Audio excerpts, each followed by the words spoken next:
Yo l'équipe, j'espère que vous allez bien les gars, nouvelle vidéo sur FIFA 23. Les gars, nouvelle tier list parce qu'il y a une nouvelle équipe, les Rule Breakers numéro 2. Donc les gars, comme d'habitude, on va se faire notre petite tier list. J'espère que ça va vous plaire les gars.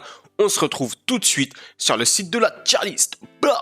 Donc voilà les gars, on se retrouve sur le site Tiermaker. Voilà, c'est le site où on fait les tier lists. Pour ceux qui ne sont pas habitués les gars, on a 4 catégories. Tout d'abord la catégorie moyen, donc ça c'est les joueurs que je vais pas conseiller. Entre guillemets c'est les joueurs nuls. Mais voilà, on respecte l'avis de chacun. Si tu veux jouer avec un joueur que je trouve nul, je vais pas te dire il est nul. Voilà, je respecte ton choix. Donc on met moyen.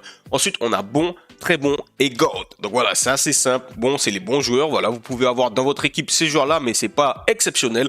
Très bon, bah c'est des très bons joueurs, ils vont faire la différence. Et GOAT, c'est le niveau ultime. Voilà. Donc, on a ces 4 catégories. On a tous les joueurs de la Team 2 qui sont sortis jusqu'à présent avec les DCE et les objectifs. Donc, les gars, c'est parti pour cette petite tier list. Boum. Allez les gars, on est parti pour la catégorie moyen. Et tout d'abord, avant de commencer, je tiens juste à préciser que c'est mon avis les gars, c'est ma tier list. Vous avez le droit de ne pas être d'accord, de faire votre propre tier list. Dites-moi en commentaire si vous n'êtes pas d'accord avec moi, mais voilà, c'est mon avis. On respecte les avis de chacun. Donc maintenant que c'est dit les gars, on va y aller. On va tout d'abord commencer avec Roldan. Là, je pense qu'il n'y aura pas de débat, pardon. Roldan, Roldan, appelez-le comme vous voulez. Ça ne changera pas le fait qu'il est claqué au sol. Là, on peut le dire. Franchement, j'ai dit que je respecte tout le monde. Mais Roldan, je ne le respecte pas parce que ses statistiques sont exécrables. Il a 82 de gène. Franchement, voilà. Il va dans moyen. J'aurais même pu pas le mettre dans la tier list tellement son niveau est bas. Ensuite, les gars, on va mettre Avila, les gars. Avila, l'année dernière, il avait eu un petit fit birthday, double 5 étoiles. Voilà, ça, c'était pas mal. Mais là, Avila, je suis vraiment pas fan. Il a 5 étoiles de mauvais pied, certes. Il a une bonne vitesse, de bonnes statistiques en frappe. Mais au niveau du dribble, je trouve que c'est un petit peu limité. Il a pas Lenti. Bon voilà, on est matrixé par Lenti, blablabla. On sait que Lenti c'est quand même assez important, mais pour moi Avila, ça va aller dans moyen. Franchement, c'est pas un buteur intéressant selon moi. Même si vous avez une Liga Santander, je préfère partir sur un petit Memphis Depay ou même un Inaki Williams régulier. Franchement, je vais pas aller mettre 10 000 crédits sur Avila. Et pour compléter cette catégorie moyen les mecs, on va mettre le Baker 86. Voilà, Baker, on sait qu'il y a deux versions.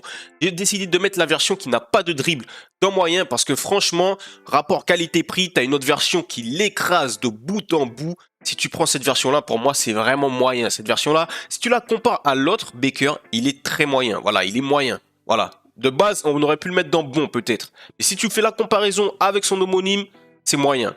Donc voilà pour la catégorie moyen les gars, on a 3 joueurs, Roldan ou Roldan, Avila et Baker. On avance les amis et maintenant on va passer à la catégorie des bons joueurs. Donc on va tout d'abord commencer avec le symbole El Capitano Dimitri Payet les gars. Franchement j'étais content quand j'ai vu qu'ils lui ont sorti une carte Rule Breaker, j'étais content parce que voilà, Olympique de Marseille représente. Mais Dimitri Payet obligé d'avouer qu'à chaque fois c'est les mêmes défauts qu'il a sur sa carte. Il ne booste pas assez son dribble. Donc voilà, pour moi, les statistiques en dribble sont un peu insuffisantes. Après, ça reste un bon joueur, les gars, franchement, pour une Ligue 1, pour faire un petit kiff. Vous supportez l'Olympique de Marseille. Bien sûr que Payet, il peut avoir des coups d'éclat dans le jeu, mais pour moi, c'est pas un très bon joueur. Ça reste un bon joueur. Ensuite, les gars, on va enchaîner avec Luc de Jong, les gars. Franchement, je pense que certains l'auraient mis en moyen. Moi, je vais le mettre en bon parce que c'est une carte gratuite. Il est en lenti. Franchement, au niveau des statistiques, en vitesse et en frappe, c'est très intéressant. Pour moi, une carte gratos. On sait que cette année, les attaquants de ce profil sont quand même assez intéressants. Les Sorloth, les Haaland, Shomorodov, etc. Ça peut faire la différence. C'est une carte gratos. Donc moi, je le mets dans bon joueur. Je pense qu'en super sub, il y a moyen qu'il puisse débloquer quelques matchs. À côté de lui, les gars, on va mettre Tony. Voilà, certains l'auraient mis en moyen aussi. Moi, je vais le mettre dans bon. Parce que je trouve qu'il a quand même de bonnes statistiques. Il est également en lenti. Les statistiques en frappe sont quand même sensationnelles. 89 de finition. En vitesse, ça cavale. Il est lenti également. Donc voilà, il coûte 30 000 crédits. C'est pas un gros risque. C'est pas un achat de ouf. Et tu vas être déçu. Je pense qu'il peut faire le taf. Pour ceux qui ont une première ligue assez modeste, tu mets Tony. Et franchement, je pense que ça fait le taf. Il peut te marquer quelques buts. On enchaîne les gars avec Dodo les gars. On va enchaîner avec Dodo. Parce que tout simplement, Dodo, je le mets dans bon. J'étais intéressé, mais je trouve que son DCE, les conditions, c'est un petit peu cher. Voilà, cette année, EA, ils essayent de nous blaguer. On a des conditions un peu bizarres. Voilà, une note à 83, sauf que tu dois mettre un 85 minimum. Une note à 84, mais tu dois mettre un 86 minimum. Voilà, ils essayent un petit peu de nous blaguer. Dodo, c'est un bon joueur pour moi. Après, il y a le Quadrado Boost qui pourrait arriver. Quadrado, pour moi, c'est un cran au-dessus. Dodo, il fait 1m66. Voilà, il a des statistiques qui peuvent laisser un petit peu à désirer. Mais c'est un Brésilien, un DD, ça court pas les rues. Donc pour moi, je vais le mettre dans bon joueur parce qu'on n'a vraiment pas beaucoup de concurrence à son poste, que ce soit au niveau de sa nationalité ou au niveau de son championnat. On va continuer sur les latéraux, les gars, et on va mettre Estupiñán. Voilà, Estupiñán, je le mets dans bon, les gars. Il joue en première ligue, c'est un DG. On n'a pas énormément de choix également, les latéraux. C'est un petit peu compliqué. On n'a pas énormément de choix, selon moi. Il est lenti si tu lui mets un petit style architecte, un truc comme ça. Donc, il va cavaler. Ça coûte 13 000 crédits. Donc, franchement, c'est pas un investissement où tu vas perdre des crédits. Tu vas être déçu. Voilà, c'est le minimum. Ça fait le taf au poste de latéral gauche, selon moi. Donc, Estupiñán, pour moi, il va dans bon joueur.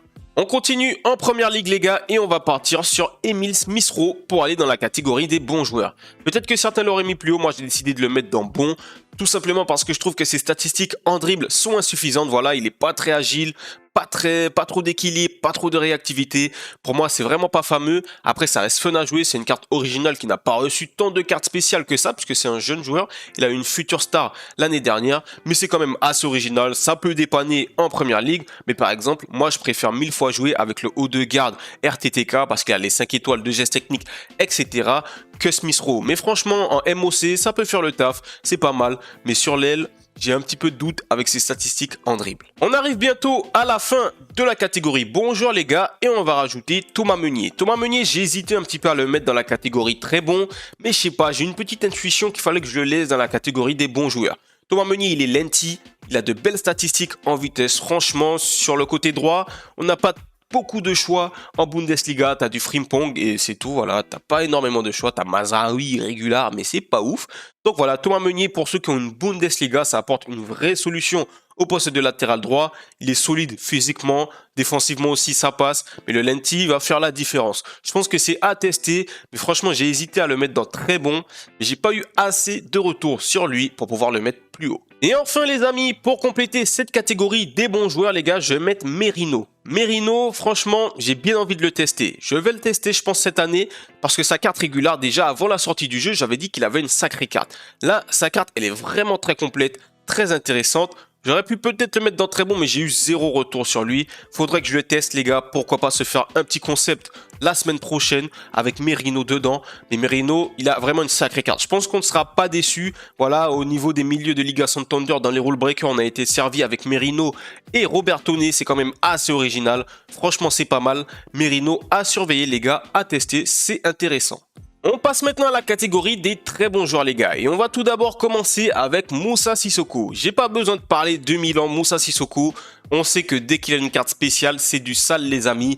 Franchement, encore une fois, cette année, carte très intéressante pour ceux qui ont une Ligue 1, pour ceux qui veulent faire une équipe française. Moussa Sissoko, c'est facile à placer et on sait que c'est une valeur sûre sur FIFA. On continue dans la catégorie des très bons, on va rajouter Davinson Sanchez. Il commence à avoir beaucoup de concurrence au poste de défenseur central en première ligue. On a du Akanji, du Joe Gomez, du Van Dijk, du Varane. Maintenant, il y a Davinson Sanchez, rule breaker.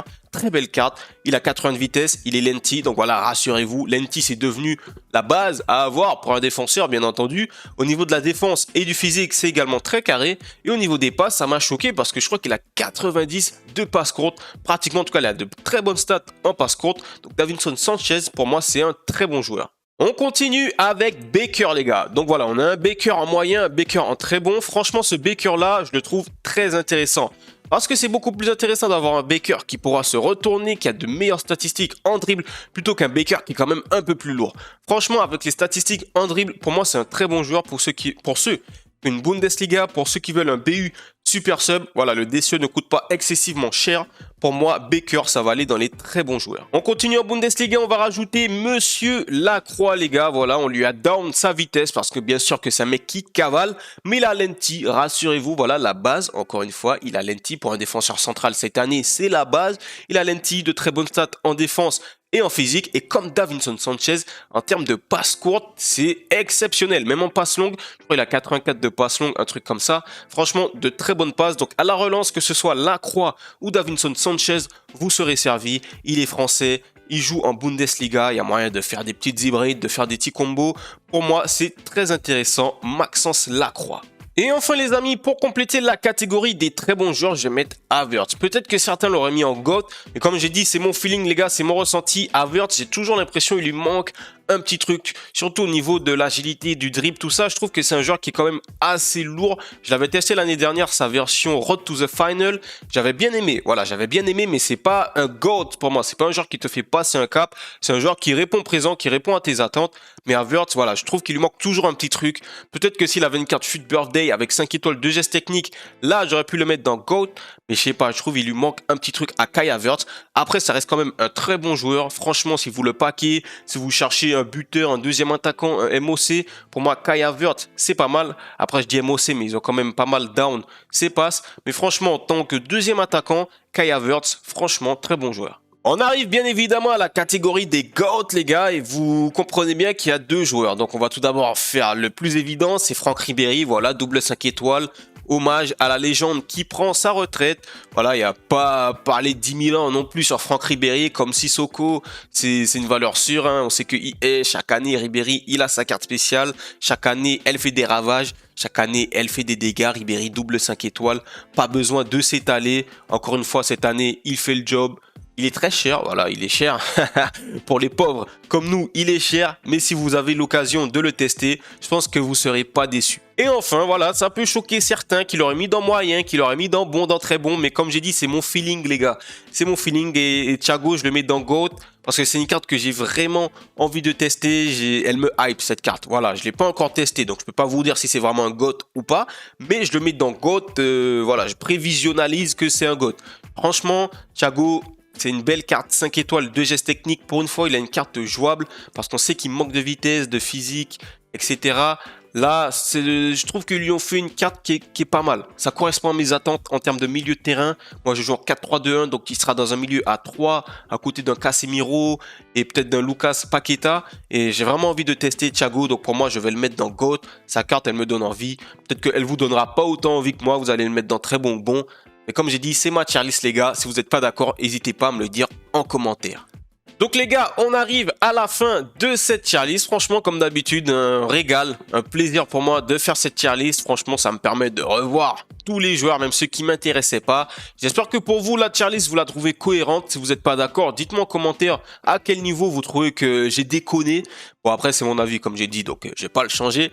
Mais voilà, n'hésitez pas à me le dire en commentaire, ça m'intéresse. J'espère que cette tier list, elle vous a plu, les gars. Si c'est le cas, n'hésitez pas à lâcher le like, à partager la vidéo, etc. Vous connaissez le topo. Moi, je vous dis à la prochaine vidéo, les amis. Prenez soin de vous, la paix sur vous. Peace.